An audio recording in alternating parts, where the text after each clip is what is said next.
¿La medicina del futuro será integrativa o no será? ¿Tú crees que la relación entre el médico o el terapeuta y el paciente, o esta interacción, puede marcar la diferencia en el resultado de un tratamiento? Y estudios que nos estaban mostrando que la vitamina D disminuía la mortalidad del COVID. Cuando el paciente sabe que es un placebo, lo sabe, y lo pone en el frasquito y lo toma, mejora la migraña en un 40%. Claro, ahora mismo la medicina integrativa, la que tú practicas, ¿es solo para privilegiados? ¿Cuántos años crees que quedan para que la medicina que tenemos sea realmente la medicina que nos merecemos? Bienvenidos a un nuevo podcast de Farmacia Coliseum. Normalmente nosotros siempre hablamos de medicina integrativa, cómo están unidos varios sistemas del organismo, y la mayoría de veces sale el concepto de gestión emocional o la importancia de las emociones o de los pensamientos. Hoy vamos a profundizar realmente en esto y vamos a ver que la medicina integrativa, yo creo que es hora de darle una vuelta y sentar bases de qué realmente o cómo debe ser esta medicina integrativa y qué debe aportar tanto a los usuarios en general como también a los propios terapeutas. Para ello tenemos a un gran referente, al doctor Sergio Abanades. Bienvenido, Sergio. Muchas gracias. Bueno, Sergio, yo creo que no hace falta presentación porque yo creo que eres un pilar y has sido un pionero. Él es médico, es farmacólogo, es director del Centro Médico ISIC aquí en Barcelona y es también director médico del Máster en Salud Integrativa de Kentzen Formación, ¿correcto? Sí. Bueno, me he dejado muchas cosas por el camino, seguramente. ¿Qué es para ti la medicina integrativa, Sergio? Pues mira, es una pregunta muy importante porque realmente cuando empezó a definirse la medicina integrativa, cuando yo empecé, al principio de todo, estamos hablando del año 2005, 2006 y a partir del 2010, ¿no? Simplemente era el concepto de integrar la medicina complementaria o alternativa junto a la medicina convencional, ¿no? Terapias validadas científicamente con la medicina convencional. Ese era un concepto muy sencillo, ¿no? La medicina integrativa es mucho más que eso, mucho más que integrar unas terapias junto con la terapia convencional, ¿no? Y podemos hablar que realmente es una visión integral del ser humano, ¿no? Que contempla todas sus dimensiones, todas las dimensiones del ser humano. La parte física, que es fundamental y es importantísima y a la que nos dedicamos cada día, pero también las otras dimensiones del ser humano que todos conocemos, que a veces olvidamos, ¿no? Y que son la parte ya más mental, emocional, incluso pues nos atreveríamos a decir espiritual de las personas, ¿no? Ver al ser humano como un todo, como un conjunto, ¿vale? Y que no como unos órganos aparentemente separados y sin interacción unos con otros, es decir, una orquesta absoluta, ¿no? De lo que somos en realidad. Eso es lo primero que tiene que ser la medicina integrativa a lo que estamos encaminándonos hacia ello. Después, evidentemente, también hay esa parte que he comentado antes de integrar las terapias, que a mí me gusta llamarlas no patentables, ¿vale? Que de esto vamos a hablar. Bien, de esto vamos me alegro. A hablar. Y junto, que están validadas científicamente hasta cierto nivel, ¿vale? Junto con la medicina convencional, de la que yo soy un admirador y la practico cada día. Es decir, no abandonar nunca lo que sabemos de la medicina convencional, que es fantástico, ¿vale? Pero aprovechar sus recursos y optimizarlos junto con otras cosas, como por ejemplo es la medicina del estilo de vida. Y eso también es otro de los pilares en los que nos asentamos, ¿no? Que a veces, a menudo, ¿no? Simplemente cambiando los principales hábitos de vida, y me refiero con el dormir, el sueño, el estrés, ¿vale? La alimentación, por supuesto, y el ejercicio físico, ¿vale? Sedentarismo, ¿no? Solo con que el paciente aprenda esto bien y lo aplique, tenemos ganado, y se puede aplicar simplemente solo con la medicina convencional y ya tenemos muchísimo ganado. Entonces, en definitiva, ¿no? Es una nueva modalidad, ¿vale? De medicina que integra todos los conocimientos ancestrales, no patentables, junto con la medicina convencional, pero dándole una dimensión total al ser humano, ¿no? Esto podría ser un poco el resumen de lo que sería la medicina integrativa, en mi modesta opinión. No, en tu modesta opinión, que es muy válida. Claro, estamos hablando de las diferentes dimensiones, física, mental, emocional. ¿Para ti todas tienen la misma importancia? Bueno, claro, somos humanos, y desde los pies a la cabeza, ¿no? Y fíjate que te digo de los pies a la cabeza porque desde nuestra raíz, ¿no? Del pie implantado en el suelo, y esto también es interesante, ¿vale? Porque vamos, digamos, con nuestros zapatos de goma, desconectados de la tierra, ¿no? Es interesante esto, ¿eh? Poder volver a retomar, ¿no? Ese contacto con la naturaleza, ¿no? Pero evidentemente el cuerpo, lo físico, los órganos, ¿no? Es fantástico, importantísimo y es una dimensión importante, pero claro, las otras dimensiones del ser humano que se han negado durante muchos años, ¿vale? La relación entre la mente y el cuerpo, la relación entre las emociones y las enfermedades, ¿no? Y esto cada vez hay más ciencia y nosotros en el Máster de Salud y Medicina Integrativa vamos a hacer mucho énfasis en enseñar a los alumnos, a las alumnas, ¿no? Estas bases, esta conexión mente-cuerpo, mente-intestino, ¿no? Mente-músculo-intestino, ¿no? Que realmente está detrás de la mayoría de las enfermedades, ¿no? Y por supuesto las dimensiones emocionales de los pacientes, mentales, emocionales y esa poco dimensión espiritual de qué hacemos aquí, cuál es el sentido de nuestra vida, cuál es el propósito de lo que hacemos aquí, ¿no? Porque fíjate que en el tema de longevidad, que yo estoy bastante metido, ahora decimos, ¿no? Que lo más importante para llegar a vivir muchos años es tener un propósito de vida y estar acompañados por otros seres humanos, ¿no? Tener la sensación de una red, ¿no? Familia, pueblo, tribu, ¿no? Amigos, ¿no? Sociedad, ¿no? Cuando nos sentimos que estamos conectados a otros seres humanos, vivimos más y mejor. Y también, pues, esto tiene un sentido más espiritual de nuestra vida, ¿no? Y por tanto, ¿cómo vamos a desdeñar alguno de esos niveles y vamos a hablar de que solo vamos a aplicar una terapia u otra cuando podemos realmente unificarlas todas, ¿no? Esto es un poco el sentido de lo que estamos intentando transmitir, ¿no? ¿Cómo te diste cuenta, si me lo quieres explicar, o cuándo te diste cuenta de la importancia de estas dimensiones aparte de la física o médica o científica convencional? Bueno, pues es también una pregunta muy interesante que a lo mejor casi ni yo ni me la he preguntado así como tú me estás haciendo, ¿no? Pero yo creo que, yendo para atrás, ¿no? Desde el principio de mi vida ha estado presente esto, ¿no? Creo que desde niño, ¿no? Tuve la sensación de que realmente, ¿no? El ser humano era todos estos aspectos, ¿no? Mi infancia no fue fácil, ¿no? Con problemas familiares y tal, y tuvimos con mis hermanos, ¿no? Y navegar como muchas otras familias, ¿eh? Tampoco nos vamos aquí a ponernos, pero en navegar en problemas, en impactos, ¿no? Emocionales, podemos hablar del trauma también, ¿no? Que configura una personalidad, ¿no? Y seguramente, y eso también para las personas que nos están viendo, ¿no? Cuando tú tienes impactos emocionales o traumas, ¿no? Puedes tomarlo como algo malo, pero también lo puedes tomar como un trampolín de autoconocimiento, ¿no? Decir, bueno, pues si yo no me siento bien o no me han tratado bien la vida o quien sea, ¿no? Pues a lo mejor de eso puedo hacer, ¿no? Pues el leitmotiv de mi transformación personal. Y muchas personas que acuden a nuestro centro y a otros, ¿no? En realidad con sus enfermedades, sus síntomas, ¿no? En realidad lo que está detrás de todo esto, ¿no? Son impactos emocionales y traumas en las primeras etapas de la vida. Incluso se habla de la vida embrionaria, ¿eh? El parto, el posparto y la infancia, por supuesto, ¿no? Cuando uno se da cuenta de que puede transformar, ¿no? Estas traumas, vamos a llamarlos traumas, ¿no? Eventos traumáticos, ¿no? En crecimiento personal, ¿no? Esto es muy interesante, ¿no? Y bueno, pues conocemos a mucha gente que están dando cursos, seminarios que son famosos, que nos ayudan, que nos inspiran, ¿no? Que todos han pasado por procesos de superación de ciertas dificultades, por decirlo de alguna manera, ¿no? Y entonces yo me di cuenta, ¿no? Rápidamente que realmente, pues eso, ¿no? La dimensión espiritual, mental, emocional y física estaban presentes en mí mismo, ¿no? Y a partir de ahí empecé a buscar, ¿no? De hecho me hice médico, ¿no? No sé muy bien por qué lo hice, pero luego miras para atrás y dices, pues a lo mejor ahora lo entiendo, ¿no? Quizás para reparar algo, ¿no? Para ayudar a algo o para ayudar a las personas, ¿no? Tenía como esa necesidad de ayudar porque sabía que yo también había necesitado mis propias ayudas, ¿no? Y a partir de ahí, pues empiezas a buscar, ¿no? Y mi primer refugio fue la medicina convencional, y creo que llegué a un cierto nivel en esas áreas, me especialicé en farmacología clínica, hice el doctorado, el postdoctorado, me fui a Cambridge, me fui a Londres, estuve dirigiendo un centro de desarrollo de medicamentos para la industria farmacéutica, es decir, bastante joven, ¿no? Pero llegó un momento que dije, mira, esto está muy bien, es súper avanzado, es bonito, pero allí estudiábamos pues un medicamento para un receptor, ¿no? Que es precioso, ¿eh? Pero yo dije, esto realmente explica toda la condición humana, ¿no? Y a partir de ahí, bueno, pues hubo cambios en mi vida, ¿no? Empecé a abrirme a otras perspectivas y empecé a estudiar y bueno, una vez que abres este melón, ¿no? de lo complementario, de lo integrativo, pues se abre un universo enorme y empecé pues, a estudiar diferentes aspectos de lo que es la medicina integrativa y sobre todo a ahondar en esa dimensión más mental, emocional de las enfermedades que me ha ayudado muchísimo con los pacientes, ¿no?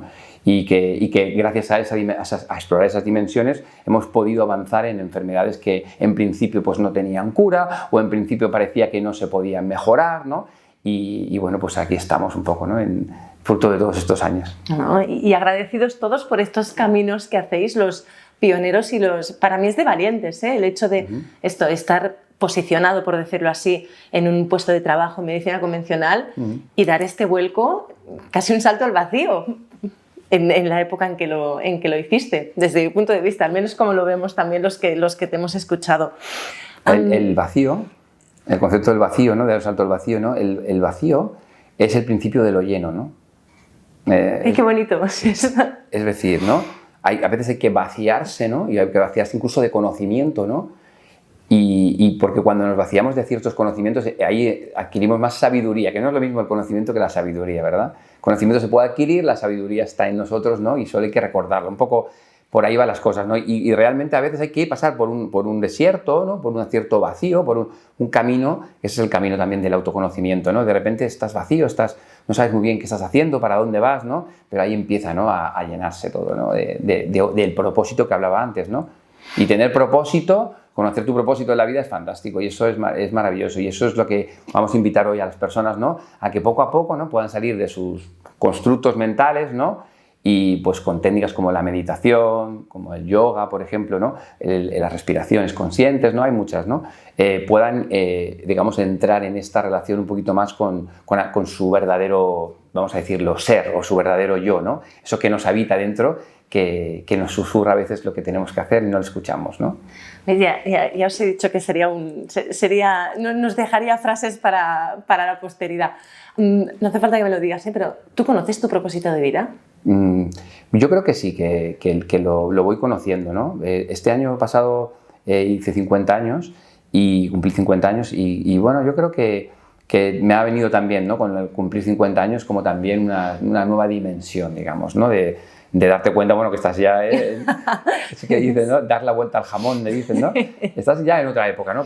Pero sí que yo creo que el propósito de mi vida es ayudar a otras personas a poder transformarse, juntamente en colaboración con mi propia autotransformación. Es decir, esto no es que nadie esté más transformado ni menos, ¿no? Sino que en mi propio camino hacia un poco la transformación y el autoconocimiento, pues ayudar a otros, ¿no? A encontrar estos caminos. Eso creo que puede ser mi propósito en la vida, ¿no? Un propósito noble y arduo, desde mi punto de vista. Después hablaremos otra vez del tema del autoconocimiento y has hablado también del mindfulness. Ahora estamos en una época de... Todos son datos, se habla mucho de la medicina basada en la evidencia. Como médico y como farmacólogo, ¿tú crees, o sea, es necesaria la evidencia científica hoy en día en las terapias en general? Por supuesto. Por supuesto, la evidencia científica es la base un poco de la medicina farmacológica actual, ¿no? Y convencional y es fundamental. Es decir, nosotros debemos disponer de evidencia científica que avale y soporte los tratamientos que vamos a poder sugerir o plantear a los pacientes, ¿no? Dicho esto, que es muy importante, también debemos conocer que el actual sistema por el cual se generan las evidencias científicas se fundamenta en medicina en el ensayo clínico, aleatorizado, comparado con un placebo. Es como un gold estándar, ¿no? Como un estándar que tenemos para saber si una cosa es eficaz o no lo es, ¿no? ¿Qué pasa? Que se ha diseñado este sistema que es magnífico, el ensayo clínico, pero está diseñado prácticamente de forma exclusiva para los fármacos patentables.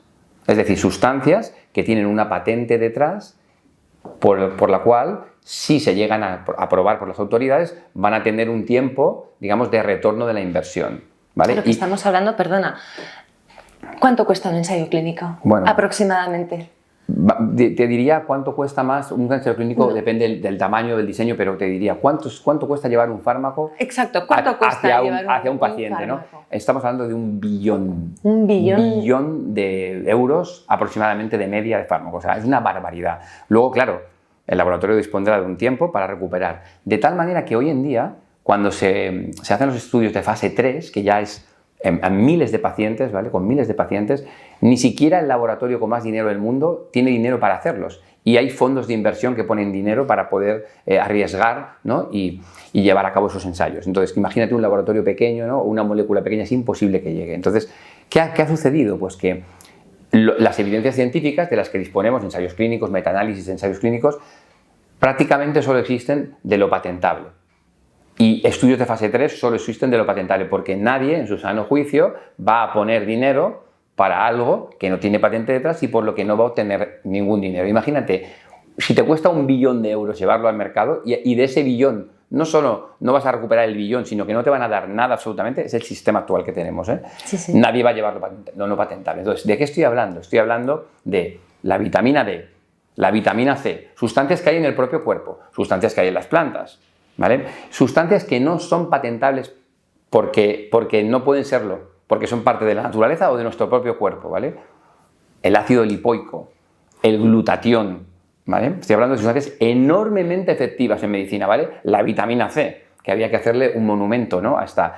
Pero fíjate qué curioso que estas sustancias, ¿vale? Como no tienen patente, aún así hay estudios y se hacen estudios, pero son estudios de pequeño tamaño, porque no hay dinero para hacer más estudios, claro, porque nadie lo va a poner, porque no va a obtener ningún rédito. Y entonces en el hospital, en el centro de salud, miran con desdén a lo no patentable porque dicen, esto no tiene evidencia científica y la ausencia de evidencia no es evidencia de no tener eficacia. La ausencia, cuando se dice no tiene evidencia, lo que se debería decir es el nivel de evidencia llega hacia un cierto límite. Pero no es que no haya evidencias. Casi todas las terapias no patentables tienen muchas evidencias científicas y muchos estudios hechos, pero no hay estudios de fase 3. No sé si me estoy explicando bien, ¿vale? No te estás explicando perfectamente. Y entonces entramos en lo que se llama, cuando jugamos a las maquinitas de pequeñitos, ¿no? El game over, ¿no? Todos hemos visto esa señal. ¡Pum! Juego cerrado. Se le piden unas evidencias a unas terapias que jamás las van a tener porque intrínsecamente son no patentables. Y ese es el sistema que tenemos actualmente y hay que conocerlo y hay que saberlo. Y yo también estoy intentando que la gente lo conozca porque estoy luchando, ¿vale? Para que se tenga un sistema complementario, alternativo, ¿vale? De evaluación de lo no patentable. Es decir, lo no patentable no todo vale, pero tenemos que saber lo que vale y lo que no vale. Entonces ahí pues estamos luchando por tener ese sistema, digamos, novedoso, porque no es justo ni es ético que se tengan la misma vara de medir para lo patentable que para lo no patentable. Y entonces, resumiendo, ¿vale? Disponemos en la medicina integrativa de evidencias del más alto nivel, incluso metaanálisis de ensayos clínicos de muchas y diversas terapias. Son pequeños estudios, no son grandes estudios, pero incluso los podemos metaanalizar, ¿vale? Y nosotros podemos, delante del paciente, hay que mirar, hay que estudiar, ¿vale? Porque eso no va a venir nadie, ningún representante de un laboratorio a enseñártelo, y a eso he dedicado mi vida en los últimos años, a analizar todas estas evidencias y poder decir a un paciente, ¿vale? Poder darle un tratamiento a un paciente con un grado de evidencia disponible importante, ¿vale? Que no va a llegar nunca al nivel del fármaco, pero que es muy importante. Y claro, justamente además, las terapias no patentables, algunas de ellas, es que no solo ayudan a controlar un síntoma, sino que van al núcleo que está originando la enfermedad. Y esta es la gran diferencia con muchos fármacos, ¿vale? Hay grandes fármacos, increíble, soy un enamorado de los fármacos, pero, por ejemplo, en hipertensión, no te van a curar la hipertensión, te la van a controlar, ¿no? En asma, no te van a curar el asma, te la van a controlar. Y fíjate, tenemos sustancias que pueden inhibir, ¿no? El fenómeno inflamatorio en el pulmón, ¿vale? Por ejemplo, ¿no? Tenemos la quercetina, que es ¿vale? Tenemos la vitamina C, ¿vale? Tenemos el NAC, N-acetilcisteína, que utilizados juiciosamente, hay evidencias suficientes para avalar lo que estoy diciendo, pueden realmente tocar los fundamentos de la patología del asma, ¿no? Y así pues podría poner muchos ejemplos, pero es decir que tenemos muchas terapias patentables que van a tocar las bases fisiopatológicas de las enfermedades, lo que está creando la enfermedad. al contrario que el fármaco, que solo estabiliza por lo general, hablando por lo general. Y entonces es precioso y maravilloso poder combinarlo todo, que es lo que también intento transmitir, y mis 50 me han también llegado con la sensación de, oye, respeto la medicina convencional absolutamente, me enamoro de ella cada vez más, salen cosas increíbles, increíbles, pero ¿y si utilizamos sustancias además de la medicina convencional para evitar sus efectos secundarios, para potenciar sus efectos terapéuticos, ¿vale? Y para ir a las bases fisiopatológicas de las enfermedades? Y esto es lo que está llegando, lo que tenemos ahora y lo que queremos enseñar a nuestros alumnos, a utilizar el conjunto, porque la medicina del futuro será integrativa o no será. Es que no tengo nada que decir. Bueno, sí. Claro, has hablado de que no es justo que tengan la misma vara de medir.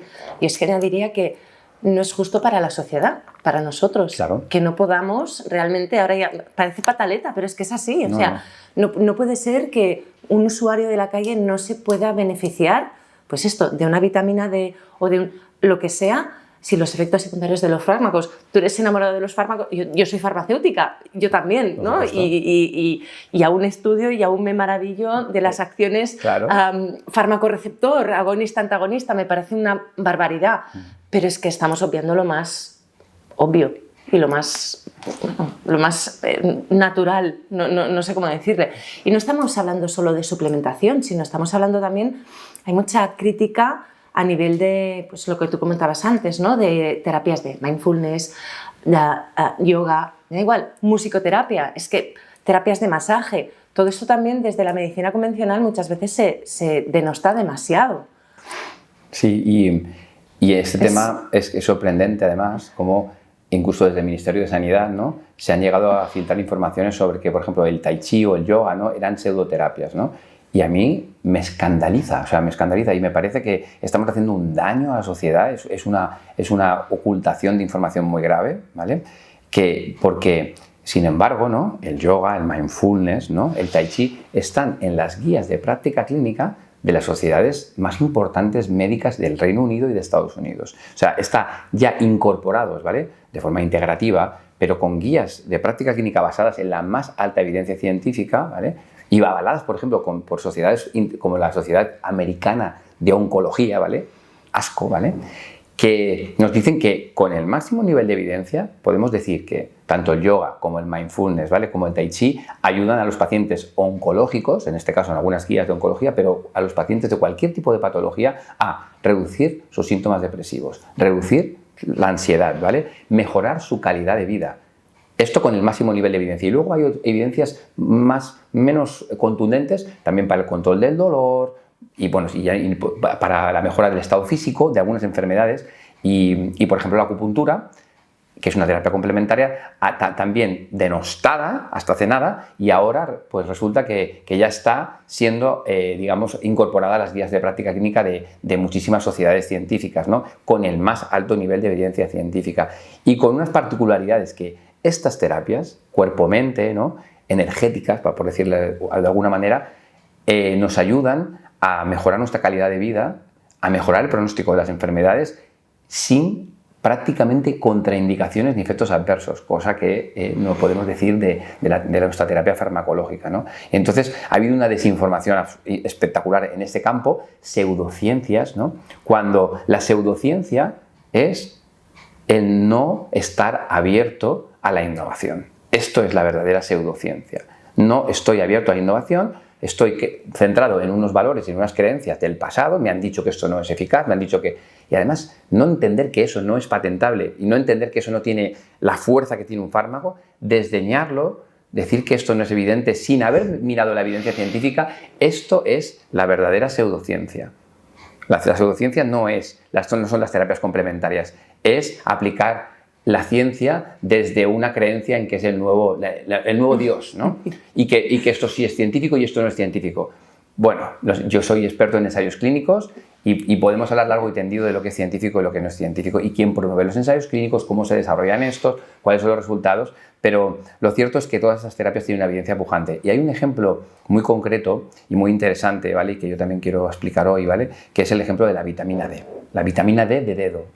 La vitamina D, que es una sustancia, en realidad una parahormona, porque es una hormona en el organismo que a mí me la enseñaron en la facultad como relacionada con el hueso, ¿no? Que eso todos lo sabemos los médicos, ¿no? Pero resulta que esto no tiene nada que ver con lo que realmente es, ¿no? Es fundamental para el sistema inmunológico. Esto, todo el mundo que nos escuche en el podcast, que se quede con esto, es fundamental para el sistema inmunológico, para el buen funcionamiento del sistema inmunológico. Esta es su principal función para mí, la más importante, porque el sistema inmunológico es prácticamente lo más importante que tenemos. Entonces, ¿qué pasó en el COVID?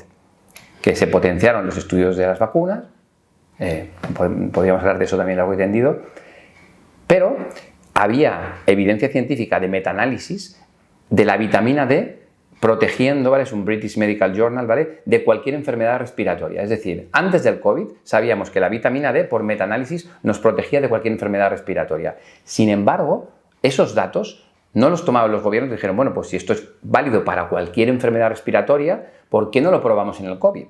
Que la tenemos aquí delante. No. Los ensayos clínicos que se hicieron con vitamina D fueron de grupos independientes, de pequeñas facultades de medicina. Por ejemplo, aquí en España tuvimos la suerte de hacer estudios en el Hospital del Mar, en San Pau, ¿vale? Y estudios que nos estaban mostrando que la vitamina D disminuía la mortalidad del COVID. Que los pacientes que ingresaban por COVID grave tenían la vitamina D sustancialmente más baja que los pacientes que no ingresaban por COVID grave. Es decir, había muchas evidencias y cuando empezamos a administrarla en ensayos vimos que realmente ayudaba a mejorar el pronóstico y la supervivencia de los pacientes con COVID grave. Sin embargo, no se aplicó la vitamina D como terapia fundamental del COVID de los pacientes. En muchos centros hospitales, en la mayoría, no se promovió desde los gobiernos, ni se hicieron estudios multicéntricos rigurosos para realmente llegar a un nivel muy alto de evidencia científica. ¿Qué ha pasado? Pues que al final quedó relegada como una terapia complementaria y fíjate cómo se puede llamarle a la vitamina D terapia complementaria. Esto es un poco donde hemos llegado en lo obsceno de la medicina basada en la evidencia, ¿vale? En lo más obsceno de la evidencia. Que a una terapia, a una vitamina, que es una hormona fundamental para el funcionamiento de tu organismo, se le llama terapia complementaria, porque su nivel de evidencia es discutible, ¿no? Cuando el nivel de evidencia lo tienen que hacer, ¿quién? Pues los gobiernos, los grupos de investigación, con un dinero dado, ¿no?, por todos, igual que se dio dinero para producir las vacunas en masa, ¿vale? No se hicieron estudios. Esto un poco es un buen resumen para ver dónde estamos, ¿no? Cuando una sustancia no tiene las patentes detrás, es muy difícil, casi imposible que llegue a generarse un nivel de evidencia alto por culpa de que no hay retorno de la inversión. Y en el tema de la vitamina D, no es solo que no se promoviera su uso, es que aún estamos en el cuidado de las unidades internacionales que tomas porque crea toxicidad. En este aspecto aún estamos en este nivel. ¿Puedes dejar claro si la vitamina D es tóxica a dosis altas? Sí, no, y además no solo eso, sino que se han bajado los niveles que se consideran suficientes para el organismo, que han sido tradicionalmente entre 30 y 100 nanogramos por mililitro. Entonces, esos niveles de vitamina D en el organismo, que son fundamentales para la salud, ahora se dice que son a partir de 20, ¿vale? Esto ha sido totalmente arbitrario. Esta bajada es como si los niveles de colesterol cada vez son más bajos y los niveles de vitamina D, que son fundamentales para la salud, de repente, sin saber de dónde ha salido esto, de que los han bajado y de hecho, en el Instituto Català de la Salud no se deja solicitar niveles de vitamina D a pacientes que no tengan patología. Ostras, esto no lo sabía. De un determinado tipo. Es decir, a una persona sana, en principio, no se le puede pedir vitamina D hoy en día. Está en una analítica convencional. No se deja aquí en Cataluña. Y esto, ¿qué pasa? Que desde las autoridades se está viendo como que la vitamina D es una moda, que realmente todo el mundo la tiene baja y que por tanto no hay que medirla. Es un auténtico disparate. Disparate con D de vitamina D. Es decir, la vitamina D es fundamental para la salud. Tenerla por encima, entre 30 y 100, es muy bueno. Tenerla por encima de 60, entre 60 y 80 en patologías autoinmunes, cánceres, lo que se está viendo que realmente protege de esas enfermedades, ¿vale? ¿Por qué? Por el efecto a nivel del sistema inmunológico. ¿Y por qué la tenemos todos o casi todos baja?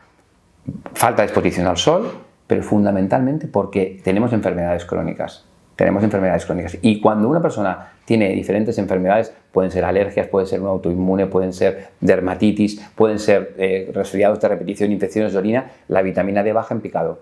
Y la mayoría de la población, aún aquí en Mediterráneo, que tenemos exposición al sol, no como otros países, ¿vale? Tenemos un gran déficit de vitamina D. ¿Qué pasa? Que como pasa con muchas terapias no patentables, se minifica su eficacia y se maximizan sus riesgos.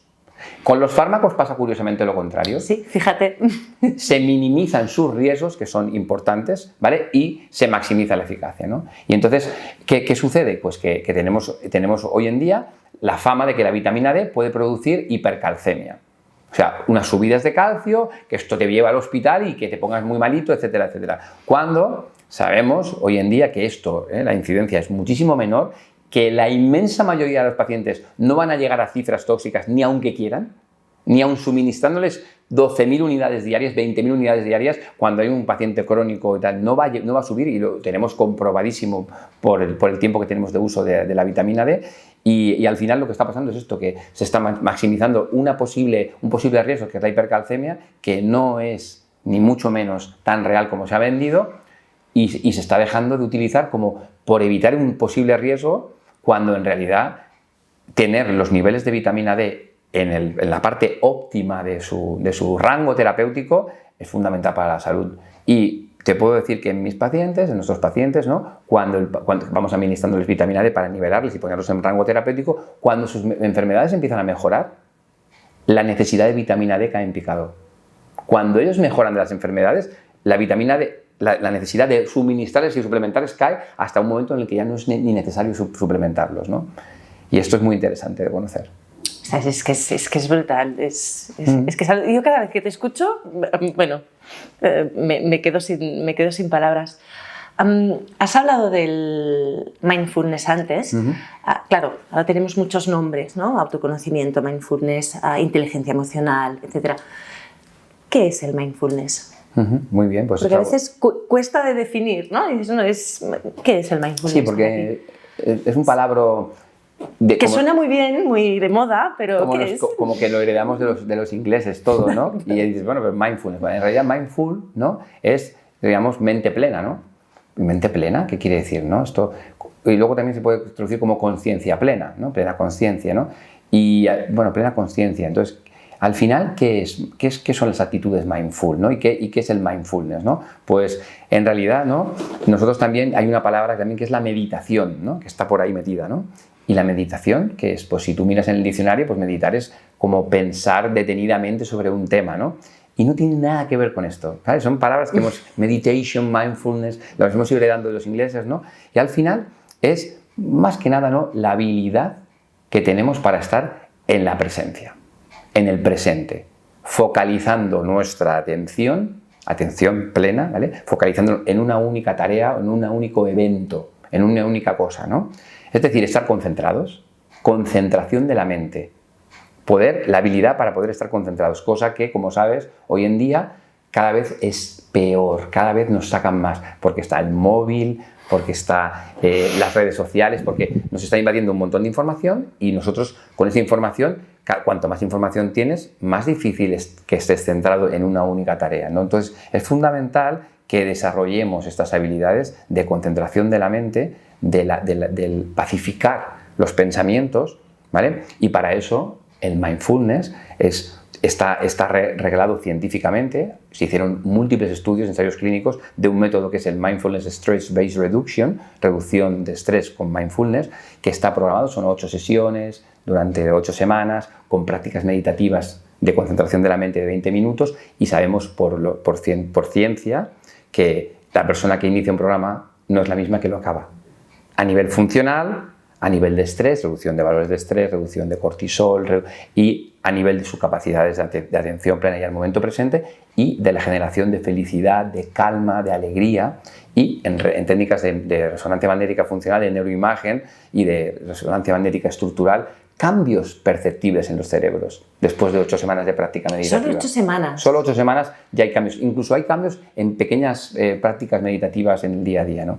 Y entonces, claro, esto es una modalidad, ¿no? que además a mí me gusta también llamarle kindfulness, que es kind, ¿no? Amabilidad en inglés, ¿no?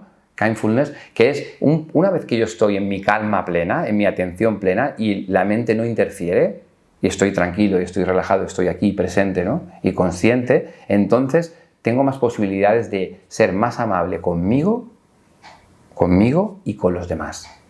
Es decir, el desarrollo de estas técnicas nos hace más empáticos, nos hace más conectados con las otras personas. Esto es interesantísimo, ¿no?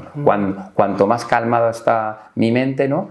Más me conecto yo con las otras personas, ¿no? Conmigo mismo, primero, y luego con las otras personas. Y de ahí viene el término de kindfulness, que a mí me gusta todavía más, ¿no? Que no es solo tener la mente como en una tarea, ¿no? Que eso es un poco como muy funcional, ¿no? Muy americano y muy del trabajo, ¿no? Voy a producir más, ¿no? Sino que voy a estar más conectado con mis verdaderas necesidades, voy a saber un poquito más quién soy yo y voy a poder aproximarme a las otras personas desde un sitio más tranquilo, ¿no? Esto es lo que tú promueves también en la relación médico-paciente, ¿correcto? Sí, señor.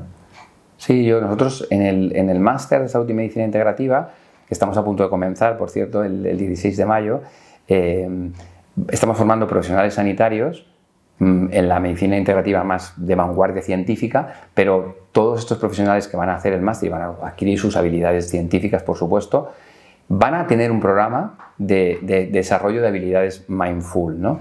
Y van a poder, digamos, ir mejorando sus capacidades de comunicación, de empatía y también de reconocimiento de sus necesidades propias, ¿no? Y van a estar, pues eso, en un desarrollo con un programa que va a durar 2 años, en 8 semanas, de poco a poco, ¿no? Ir cultivando momentos de respiración consciente, de meditación, de calma mental, ¿no? Con el propósito de que hagan una transformación personal durante no solo una formación, sino una transformación. Y después también, como me preguntabas, para poder estar delante del paciente de otra manera. Y eso es muy interesante porque yo tengo un concepto y que lo he ido desarrollando con los años y lo tengo presente y lo estoy viendo, que el paciente se viene a mirar en tu espejo, ¿no? Un poco esta filosofía. Se viene a mirar en tu espejo cuando está explicándote las cosas. Y cuidado porque también tú te estás viendo en su espejo, ¿eh? Es decir, también hay un feedback. Es chungo. Sí, no, pero es muy bonito porque, es decir, tú no vas a poder llevar a tu paciente a un nivel de conciencia superior al que tú estés situado. Eso es así. Tú no vas a poder llevar a un paciente más lejos de lo que tú hayas ido.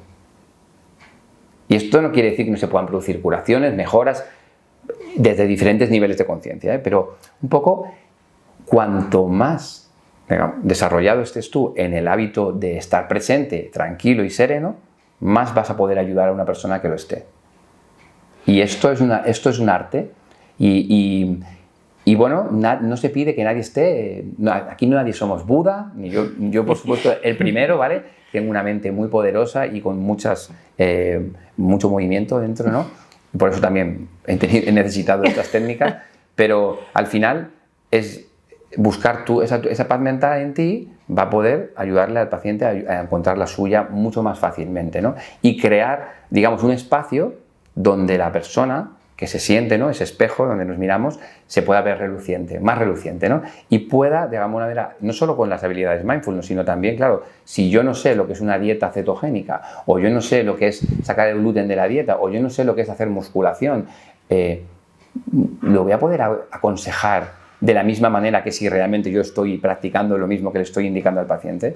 Y los hábitos de vida saludables son buenos para todos y por tanto los profesionales sanitarios tenemos que aprender a estar más o menos en ese camino y poder ayudar a otros a pasar por ese camino. Y es precioso poder enseñar desde un camino que tú ya estás haciendo y a lo mejor estás un poquitín más avanzado o menos en algún aspecto que el paciente, ¿no? Pero vas a ser un referente porque tú conoces perfectamente lo que está sucediendo en ese paciente y cuál es el camino hacia la mejora y cuáles son los retos y cuáles son las dificultades también, ¿no? Eres como un coach, ¿no? Bueno, pues mira, en la formación hablamos de esta palabra. Entrenador, ¿no? Bueno, coach es muy americano también. Pero, sí, pero nosotros tenemos esa visión de que el médico debe ser un coach de salud para el paciente, porque ese es otro concepto muy importante, ¿no? La medicina y la salud. Vamos a intentar, ¿vale? Vamos a intentar ir más para la salud y aplicar, por supuesto, nuestra medicina, ¿vale? Pero lo que tenemos que generar es salud. Porque tratar enfermedades es para lo que nos han formado fantásticamente las facultades, pero ¿y si empezáramos a pensar que a lo mejor tenemos que prevenir lo primero de todo, ¿no? Porque tratar es la consecuencia de muchas cosas que han pasado erróneamente, ¿no? Y desarrollar estos hábitos de vida saludables, ¿no? Pues qué mejor que uno los conozca en primera persona para poder explicarlos, ¿no? Y qué mejor que uno esté en un camino de autoconocimiento y de paz mental para que el paciente pueda estar allí. Porque todo esto lo estamos hablando, nos trae, es decir, el que el paciente pueda estar más en paz, más en mindful, más en calma, más en focus, en concentración, no es una moda. No es porque esto lo dicen, es porque se sabe científicamente que primero le va a aportar mejor calidad de vida, sin duda, pero es que va a ayudar a que sus enfermedades estén mejor.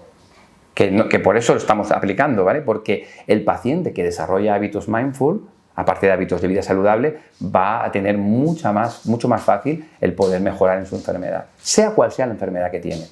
Es que parece una frase, pero es muy fuerte lo que estás diciendo. O sea, es contundente. ¿Tú crees que la relación entre el médico o el terapeuta y el paciente, o esta interacción, puede marcar la diferencia en el resultado de un tratamiento? Por supuesto. Y seguramente algunos colegas míos más convencionales, ¿no?, dirían que es el efecto placebo, ¿no? Bueno, esta es otra que también quería preguntarte si teníamos tiempo, el efecto placebo. Pero bendito efecto placebo, ¿no? Es decir, yo también soy bastante experto en esto y claro, he utilizado el placebo en mis estudios, ¿no? Y siempre me he preguntado, ¿no?, ¿qué es esto del placebo, ¿no? Pero en realidad, ¿no?, la intención, cuando tú tomas una pastilla y crees que esa pastilla te puede ayudar, sea lo que sea esa pastilla, eso va a tener un efecto sobre ti. Y de hecho es tan elevado el efecto placebo hoy en día que en los estudios prácticamente hay un 60% en algunas patologías de efecto placebo. Es decir, el fármaco, para ser eficaz, tiene que ser un 70% eficaz, porque ya el placebo justifica hasta el 50-60% muchas patologías, ¿no? Entonces, bueno, si una persona, debido a la empatía del terapeuta, debido al espacio terapéutico, ¿vale?, se va a sentir más tranquilo, se va a sentir más guiado y esperanzado en su camino, pues a lo mejor esto es una parte de ese efecto placebo, pero es que yo soy partidario, lo vamos a enseñar también en el máster, de utilizar ese efecto placebo en nuestro beneficio en medicina. Es decir, que deje de ser un artefacto estadístico de un ensayo clínico y que realmente lo utilicemos. Porque incluso un paciente, en un estudio, por ejemplo, que yo explico a los alumnos de migrañas, ¿vale?, cuando el paciente sabe que es un placebo, lo sabe, ¿eh?, y lo pone en el frasquito y lo toma, mejora la migraña en un 40%. Cuando piensa que es un medicamento activo y en realidad es un placebo, la migraña mejora un 55%. Y cuando piensa que es un tratamiento activo y además es el tratamiento activo farmacológico, mejora un 60%, ¿no? Fíjate qué interesante, o sea, hay muy poca diferencia entre el placebo y el fármaco incluso el simple acto de voy a un médico, estoy en un ensayo clínico, tiene una bata, me da una pastilla, aunque yo sepa que eso es un placebo, yo lo sé, pero me la he tomado y hay este contexto terapéutico y me va a mejorar, más que no tomar nada, ¿no? Es súper interesante, ¿no? Y evidentemente, pues, la empatía del médico, del profesional sanitario, sus habilidades comunicativas, y su manera de ser va a influenciar en la respuesta terapéutica sin ninguna duda. En la facultad durante la carrera de medicina, ¿os enseñan a comunicaros con los pacientes? Hay cada vez más algunos módulos, ¿no?, de comunicación médico-paciente. Me acuerdo que realmente, bueno, yo cuando lo hice era muy rudimentario, pero no hay una formación real importante, ¿no? Mira, te voy a contar una anécdota para que la gente también, ¿no? Yo cuando estuve haciendo la residencia en el Hospital del Mar, ¿no?, mi curso de comunicación con el paciente fue lo siguiente, ¿vale? Yo estaba de guardia y de repente pues una persona nos la trajeron ya muerta, ¿vale?, una familia de un barrio conflictivo de aquí de Barcelona, y nos lo traían en brazos, había muerto ya hacía bastantes minutos, ¿no?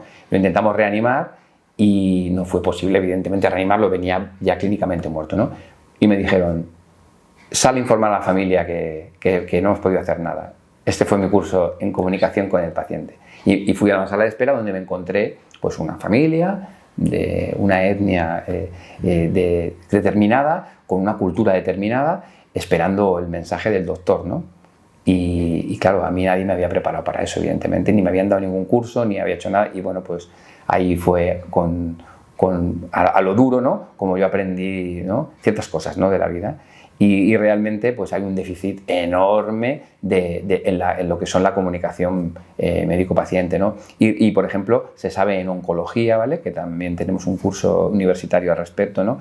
Que el momento de la comunicación al paciente de tienes un cáncer, vamos a hacer, ¿cómo se hace esa comunicación? ¿De qué manera lo hace? ¿Cómo va vestida la persona? ¿En qué momento se hace? Y tal. Esto tiene una repercusión sobre la enfermedad, porque los tumores, de la práctica totalidad de lo estudiado, tienen receptores para las moléculas del estrés. Y se está empezando a investigar, ¿no? Que se podría bloquear, ¿no? Ciertos mecanismos del estrés en el momento de la noticia, y que realmente se tendría que hacer de una manera muy diferente como abordamos esa información a los pacientes, ¿no? En enfermedades tan graves y en las otras, ¿no? Pero tenemos un déficit gravísimo de comunicación, ¿no? Además, estamos hablando también de, para mí, desde mi punto de vista, no es una comunicación de igual a igual. Estás hablando con una persona que quizá está vulnerable, porque no se encuentra bien, porque tiene dolor, o porque le han dicho, o porque piensa que... Entonces, creo que siempre la empatía es importante, somos humanos, pero en un caso así yo creo que tendría que ser máximo. Sí, y mira, nosotros en el máster tenemos los módulos de habilidades mindful, pero luego hay un módulo de comunicación con el paciente, y lo imparte una persona que no es médico. Lo imparte una persona que es un coach, ¿vale? Pero que es experta y que ha sido paciente y que oncológica, ha pasado por ahí y ha sido informada de una manera y sabe cuál es la manera idónea para informar, ¿no? Entonces, al final es esto, ¿no? O sea, claro, es que ¿quién te va a enseñar esto? Te lo tiene que enseñar un profesional, porque para esto hay profesionales, ¿no? Y bueno, no todos tenemos las mismas habilidades comunicativas, pero hay ciertas cosas que se pueden aprender y que se pueden hacer y que pueden mejorar muchísimo nuestra interacción con los pacientes. Y los ordenadores no nos ayudan. Estar con un ordenador y que prácticamente no mires a la persona a los ojos, ¿no? Pues esto, por ejemplo, pues nosotros, ¿no? Trabajamos con el ordenador a un lado, ¿no? Con la vista puesta en el paciente sin ninguna interferencia visual entre nosotros, ¿no? Y tomando las notas, y luego tomamos notas al final de la visita. Es decir, se pueden hacer cosas, ¿no? Para evitar esta cosa porque si no, o estás atento al ordenador o estás atento al paciente, ¿no? Y la mirada a los ojos es muy importante, ¿no? Una sonrisa cálida, un recibimiento, ¿no? Todo esto es fundamental. Es que ahora me ha venido, el otro día hicisteis la presentación del máster, obviamente estuve escuchando, estabas con el doctor Jauregui y el doctor Tomás Álvaro. Sí. Podéis mirarlo, está en YouTube, la verdad es que es una presentación brutal y da ideas pues, como las que nos está dando hoy. Y dijiste una frase que me la apunté, dijiste, acompañar a las personas es un acto sagrado. ¿Tú realmente lo ves así o es solo una frase bonita? No, esto es una cosa que sale de aquí. Yo creo que lo que hablábamos antes del kindfulness, ¿no? Cuando uno está en su calma, sin interferencias mentales, ¿vale? Que es muy difícil, pero cuando uno está ahí, lo que emana de ese corazoncito que todos tenemos es amabilidad, respeto y amor. ¿Por qué no decir esta palabra, amor, ¿no? Ese amor universal, ¿no? Que cuando uno ve a un bebé, ¿no? Riendo, o sea, aquí no se le pone la piel de gallina, aquí no se enternece, ¿no? Viendo un bebé que se está riendo, ¿no? Incluso te ríes de verlo tú, ¿no? ¿Te parece este tipo de... Eso es a lo que yo amo, ¿no? Pero nos es mucho más fácil empatizar con un bebé riendo que con una persona que nos está mirando de manera desafiante, ¿no? O que nos ha pitado con el coche, por ejemplo, ¿no? Entonces, cuando uno está en el corazón, ¿no? Fuera de la mente, ¿no? Es lo que yo llamo estar en su sano juicio. En su sano juicio, ¿vale? Estar en esa parte amorosa que tenemos todos, y desde ahí no se le puede llamar otra cosa que un encuentro sagrado al estar con una persona, porque mira, todas las filosofías orientales, también, por qué no decirlo, las nuestras, ¿no?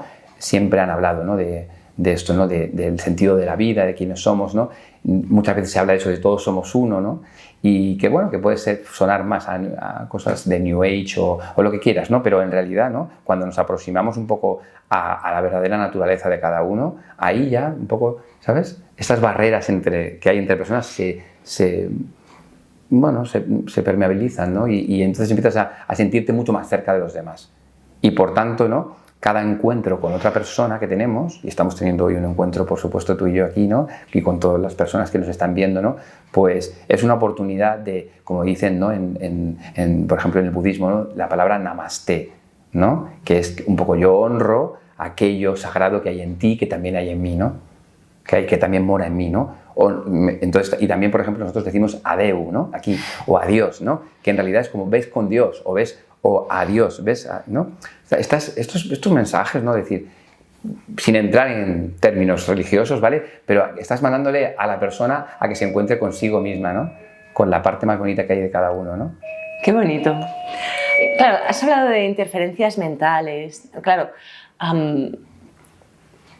¿cómo podemos entrenar? O sea, igual que entrenamos el cuerpo, ¿tenemos que entrenar la mente? Claro. Y para esto necesitamos aprenderlo en algún sitio, o uno solo puede llegar a vaciar mente o a focalizar. Sí, el entrenamiento, también como sabes, pues igual, ¿no? El entrenamiento físico, alguien te puede entrenar y te puede ayudar, ¿no? O puedes también tú de repente desarrollar ir a correr tú solo, ¿no? Con las habilidades mindful y con el entrenamiento mental pasa un poco lo mismo, ¿no? Por ejemplo, tradicionalmente la gente que han orado, ha rezado, ¿no? Pues el rezar es repetir una serie de palabras que tienen un ritmo, ¿vale? Sin pensar en nada más. Y es una especie de meditación, ¿vale? Que es focalizando la mente, ¿no? Las habilidades en la respiración, ¿no? Eso tampoco nos lo enseñan en las escuelas.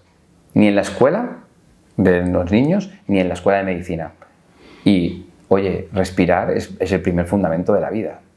Es lo primero que hacemos cuando llegamos aquí y lo último que hacemos cuando nos vamos, ¿no? Entonces, aprender a respirar bien, ¿no? Eso, la mayoría de los pacientes que yo tengo que están con desórdenes importantes no respiran correctamente y lo puedo ver en la camilla, ¿no? Entonces, aprender estas cosas básicas, ¿no? Requieren a veces, ¿no? Si estamos muy alejados de un entrenador, de un coach, de alguien que te enseñe, ¿no? O, por ejemplo, de un curso de 8 semanas de Mindful. Nosotros estamos haciendo en la clínica ahora un curso para los pacientes de 8 semanas con nuestro entrenador de Mindfulness, ¿no? Que tienen todos los pacientes a su disposición, ¿no?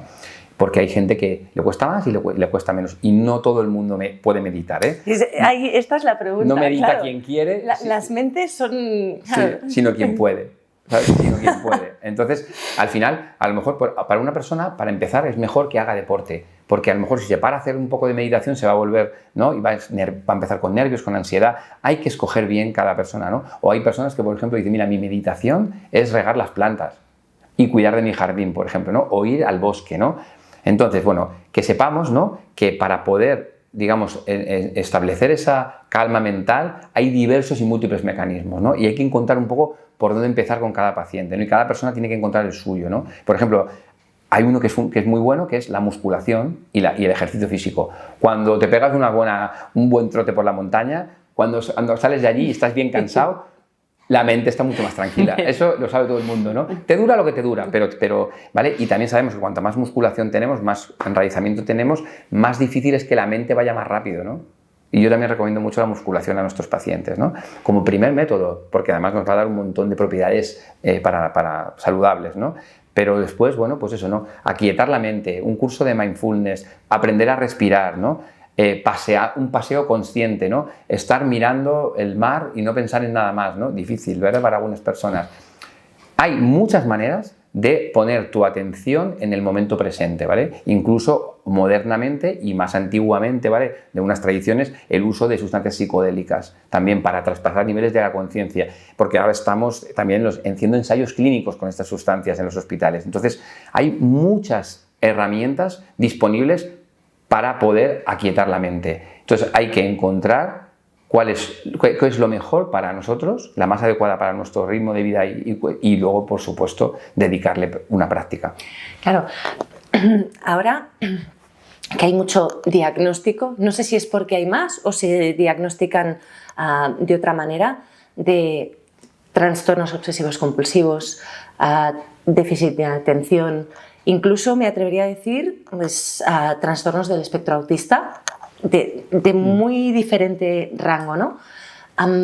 ¿Esta práctica de la meditación o de algún tipo de focalización puede ser especialmente interesante en estos pacientes? Sí, por supuesto que sí. No va a funcionar igual en todos los pacientes y depende un poco del rango también. Y has tocado enfermedades muy diversas. Sí, lo sé, pero quería preguntarte. Pero claro, por ejemplo, en trastornos obsesivos compulsivos, a veces la meditación no es buena, porque puede que intentando concentrar la mente se meta un pensamiento obsesivo y empiece a entrar en loop, ¿no? Y nos pueda llevar a la obsesión, ¿no? Pero entonces ahí pues es mejor empezar, ¿no? Pues, por ejemplo, por técnicas de respiración y también todo lo que es mente-cuerpo, ¿no? Que por ejemplo el yoga, el tai chi, ¿no? Que no estamos bien, ¿no?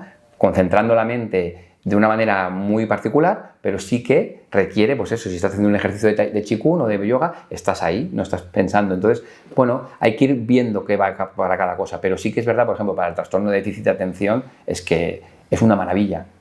Y yo, todos nuestros pacientes que tienen este trastorno, pues intentamos llevarlos aquí, ¿no? Al mundo de la meditación, ¿no? ¿Incluso en niños? Sí, en niños, por supuesto, cuanto antes mejor, ¿no? Y bueno, pues fíjate que ahora ya en las escuelas más modernas, pues ya hay esta parte, ¿no? De empieza el día, ¿no? Y antes de empezar las clases, ¿no? Pues hay una meditación guiada, ¿no? Se puede hacer por ejemplo, con una ranita o con un dibujo, pero claro, ¿qué pasa? Que si no se nos enseña de pequeños, pues imagínate, cuando de repente tienes 40 años, te ha salido una psoriasis y te das cuenta de que cuando tú estás mejor mentalmente, esto brota menos, ¿no? Vas a un médico integrativo y te dice, oye, ponte a meditar y te empieza a ir bien, pero dices, oye, pero podrían haber dicho hace unos años esto, ¿no? Claro, ahora te voy a preguntar también, ya para ir acabando, claro, ¿cómo planteas, es tan importante en tu centro el tema de la gestión emocional? ¿Cómo lo planteas al paciente? Un paciente que te viene, pues eso, tengo mucho dolor o tengo lo que sea, ¿no? Y te dices, no, gestión emocional. No te dicen, oye, no, yo lo que quiero es que me quites el dolor, ¿no? Claro, ¿cómo entras, ¿no? ¿Cómo persuades? Sí, no, esto es un temazo, ¿no? Pero y esto ahí sí que hay una parte de arte, ¿no? Yo siempre he considerado también que la medicina, ¿vale? Es verdad, es muy científica, tiene una parte científica y también tiene una parte de arte, ¿no? Y de hecho muchos médicos y muchos profesionales sanitarios también nos gusta tocar instrumentos, cantar, ¿no? Es interesante esto, ¿eh? Pero ya no me refiero a esa parte de arte, ¿no? Me refiero a la parte de decir, bueno, ¿con qué arte, no? Voy a poder yo guiarte, ¿no? Que también acaba en arte, ¿no? Y realmente eso es importante porque eso es clave. Es decir, cuando tú tienes un paciente y tienes un buen rato para estar con él, con ella, ¿no? Y está la familia a lo mejor, ¿no? Cuando le vas a ofrecer unas opciones al final de la visita, tienes que saber por dónde empezar. Y eso hay que tener tablas y experiencia para decir, bueno, muchas veces, ¿qué es lo que te voy a proponer, ¿no? Pero yo lo que intento con algunas personas, y sobre todo si no las conozco bien todavía, es negociar. Yo planteo diferentes maneras de llegar a un objetivo y le digo, bueno, es como, ¿no? Como, esa es la carta de servicios. Escoge, ¿no? ¿Por dónde te sientes mejor para...? Y hay gente que te dice, no, yo meditar, no, es horrible, nunca me pongo nervioso y tal. Y digo, bueno, pues vamos a empezar haciendo deporte, vamos... Entonces, al final es eso, ¿no? Ver, ¿no? Dónde está el paciente y por dónde podemos empezar para no agobiarlo, para que lo cumpla, ¿vale? Y bueno, y luego también hay veces que propones, después no hay un cumplimiento, puedes revisar, volver a proponer otras opciones, ¿no? Y bueno, una cosa que funciona muy bien son las meditaciones guiadas. Es decir, a lo mejor tú cerrar los ojos y empezar a concentrarte y oyes un reloj, oyes un coche, no sé qué, te empiezas a poner nervioso, pero si escuchas una grabación que te dice ahora cierra los ojos, ahora respira de tal manera, ahora... y te concentras en lo que está diciendo, suele ser mucho más fácil entrar en un estado pseudo o meditativo, ¿no? Entonces, pues eso, ¿no? Hay diferentes estrategias, ¿no? Y muchas veces al final lo único que vas a poder hacer con el paciente, por ejemplo, es que aprenda a respirar. Y ya es mucho y un trabajo, porque claro, si no hay ni siquiera la respiración adecuada, y a veces, por supuesto, y yo también trabajo así, hay que dar medicación farmacológica, ¿eh? Bueno, para eso está. Claro, ¿no? porque si tú tienes un grado de distracción mental, de ansiedad, de estrés determinado, no vas a poder meditar, no vas a querer hacer deporte, y a veces hay que frenar. Y te digo que un fármaco bien seleccionado en el momento que toca es medicina, es una medicina espectacular. Y yo soy un amante de integrar de verdad la medicina. Respeto absoluto a la medicina convencional, respeto a las medicinas complementarias con su nivel de evidencia, respeto al paciente, respeto a la vida, ¿no? Es decir, respetemos. Desde el respeto todo va bien, ¿no? Y entonces, bueno, pues ahí, ¿no? Hay veces que hay gente que dice, no me des ningún fármaco, yo he venido aquí porque quiero algo integrativo. Y hay que decirle, mira, es que tú estás para tomar un fármaco en este momento, ¿vale? Y es que además también es curioso porque muchas veces, y nosotros también lo vemos en la farmacia, claro, te dicen, no quiero un fármaco, dame algo natural. Y dices, bueno, es que estás alopatizando, para mí es como un sacrilegio a veces. ¿Estás de acuerdo? Totalmente. Y yo creo que también nosotros en el máster, ¿no?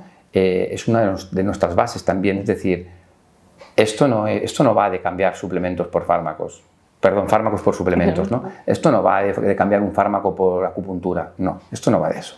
Y esto va de mucho más allá, hay que ir mucho más allá. Entonces, la racionalización del uso terapéutico, ¿vale? Es decir, bueno, te vas a tomar 200 miligramos de triptófano, grifonia, hipérico, ¿vale? Porque tienes una depresión, ¿vale? De la que vas a estar tratado probablemente por debajo de las posibilidades, vas a estar sufriendo, ¿vale? Por evitar un fármaco, ¿vale? X, ¿no?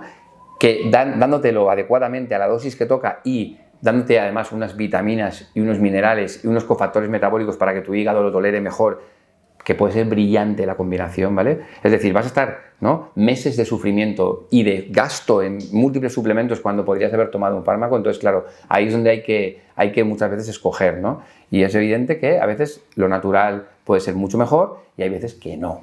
Y hay que entender esto, ¿no? Y por eso esto es la integración. Y no puede ser, ¿vale? Y esto también que aprendamos, ¿no? En diferentes escuelas, ¿no? A abordar a nivel de suplementación y de otras estrategias terapéuticas a los pacientes y que nos olvidemos de la medicina convencional. No puede ser. Y sobre todo que el paciente salga de tu visita con una receta de 2 caras con 30 productos. Es que esto está sucediendo hoy en día, ¿vale? Sí. Y que ahora te voy a tratar no sé qué y con unas dietas restrictivas que te voy a... Y además un paternalismo en el lenguaje que se utiliza, ¿no? Te voy a curar, hoy te voy a dar no sé qué. Como yo te doy, yo te hago, yo te... A ver, por favor, vamos a intentar ser serios porque ese no es el camino. Pedir 50 pruebas diagnósticas de dudosa calidad y decir que por eso tú estás enfermo, ¿no? Hay que... Creo que, ¿sabes? Que la integración siempre es, ¿no? El camino del medio es el mejor, ¿no? La integración, ¿no? Lo demasiado extremo hacia el convencionalismo más puro, olvidando todo lo demás, y un extremo hacia lo complementario alternativo, perdiendo el juicio absoluto de lo que se está haciendo y además haciéndole gastar al paciente lo que no tiene, me parece que ninguno de esos dos modelos son los que son necesarios para el ser humano que viene, ¿no? Lo has resumido perfectamente. Ahora que has dicho lo de gastar, claro, ahora mismo la medicina integrativa, la que tú practicas, ¿es solo para privilegiados? Sí, tengo que decirlo así de claro. Claro, que no se puede permitir una consulta. Sí. No, claro, o sea, nosotros estamos en el ámbito privado y yo propuse, cuando volví de Inglaterra, empecé con toda la parte integrativa, ¿no? En mi vida profesional, propuse hacer unos CAPs integrativos aquí en Barcelona, ¿vale? Propuse un nivel muy alto esto que te estoy contando y no se dio dinero para esta idea. Y dije, bueno, vamos a hacer un CAP integrativo con un homeópata, un acupuntor, una persona con suplementación y un fisioterapeuta psicólogo, ¿vale? Y vamos a comparar los resultados en un año con un CAP que no tiene estos servicios. Y resultados y también dinero que se gasta, ¿eh? Y esto se podía hacer ya, ¿no? Y es una propuesta que también estamos haciendo, ¿no? Y al final, pues no se hizo, ¿no? Y claro, si no se introduce la medicina integrativa desde los organismos públicos, pues ¿cómo vamos a hacer? Porque en lo privado solo acceden la gente que tiene un cierto nivel de dinero, ¿no? No te diría tanto que son solo para los privilegiados, porque y bueno, pero nosotros hacemos los pinitos que podemos, hacemos precios reducidos para determinadas personas, es muy difícil eso evaluarlo y ahora, por ejemplo, vamos a iniciar un programa con pues eso, ¿no? De atención también a personas prácticamente que no van a pagar nada, ¿no? Con médicos que hacen pues una aportación de voluntariado, ¿no? Pero estamos muy precarios. La idea que tenemos ahora es formar a todos estos profesionales sanitarios en esta visión integrativa de la medicina y ir formando, ¿vale? Pues una legión de profesionales sanitarios con esta filosofía y que eso vaya inundando el servicio de atención de salud más convencional, porque al final, por dinero incluso, ¿vale? No va a poder ser otra manera que introducir esto en la medicina, ¿no? Y bueno, vamos haciendo charlas, seminarios, informando, ¿no? Pero el sistema antiguo, ¿no? Está muy implantado y está basado en lo que está basado, lo que hemos hablado antes, y todavía es difícil que permee hacia esta nueva manera de entender. Pero no vamos a cejar en el empeño de intentar que todo esto se conozca y las personas, y bueno, y hoy pues espero que Aquí este estamos. podcast pues le llegue a gente y entiendan esta manera, ¿no? Y podamos llegar a la gran población, que es el tema más importante, ¿no? Sí, claro, cuando yo te he dicho privilegiados, ya no solo a nivel monetario, sino a nivel de que tengan la conciencia o la inquietud de buscar información.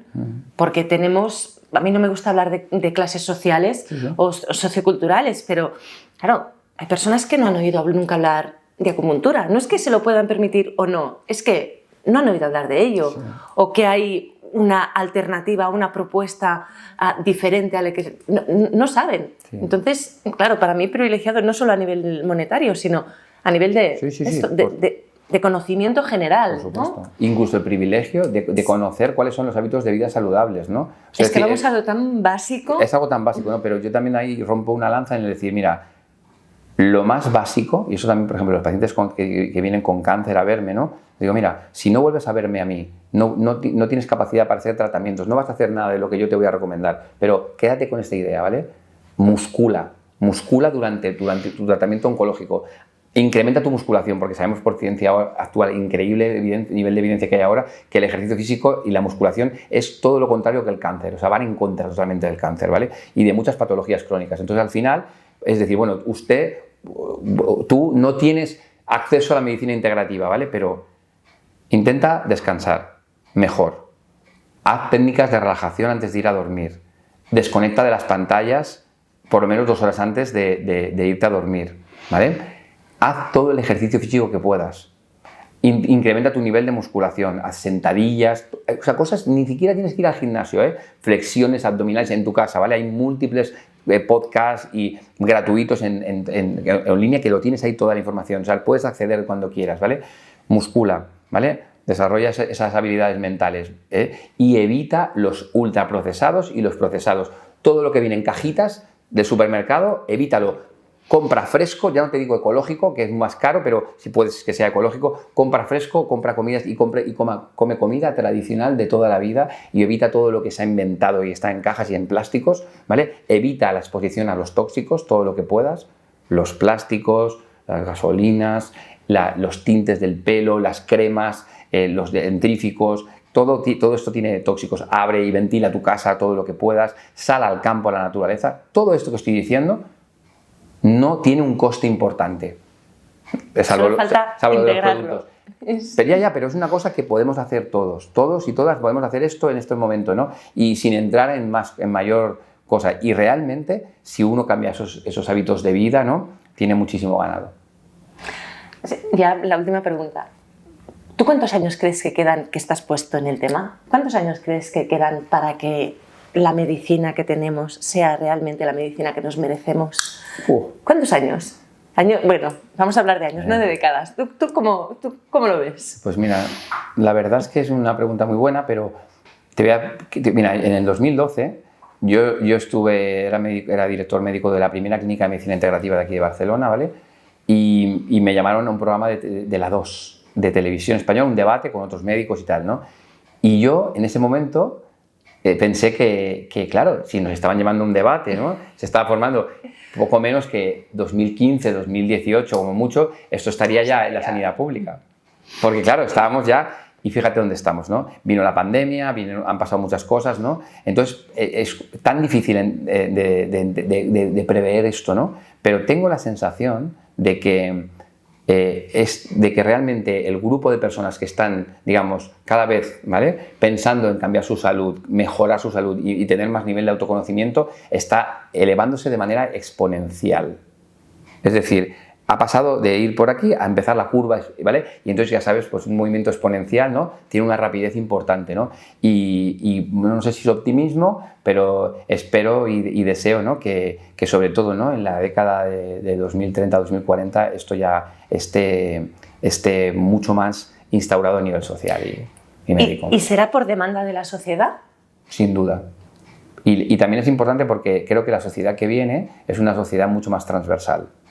Es decir, esto de los jefes, las pirámides, ¿no? Los políticos. O sea, creo que la sociedad que viene, o que debería venir, por supuesto, es algo mucho más transversal, ¿no? Y esto viene también con lo que hemos hablado antes, cuando uno se relaciona consigo mismo, se calma, ¿no? y empieza a interaccionar desde ese nivel con las demás personas, se empodera. Se empodera él y se empoderan las otras personas.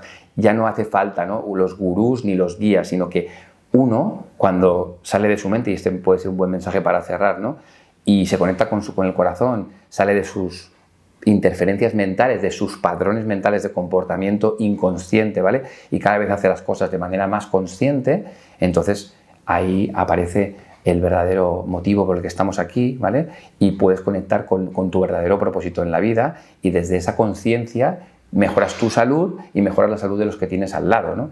Y creo que esto es a lo que intentamos un poco, ¿no?, hacer pensar a las personas, ¿no?, qué puedes hacer para que, ¿vale?, para poder ir saliendo de esos influjos mentales, ¿no? Desde cuando se quitan todos esos influjos mentales y te conectas realmente con lo que hay ahí en ti, con lo que habita en ti de forma natural, ¿vale?, desde ahí viene el propio conocimiento, ¿vale? Viene la sabiduría interna.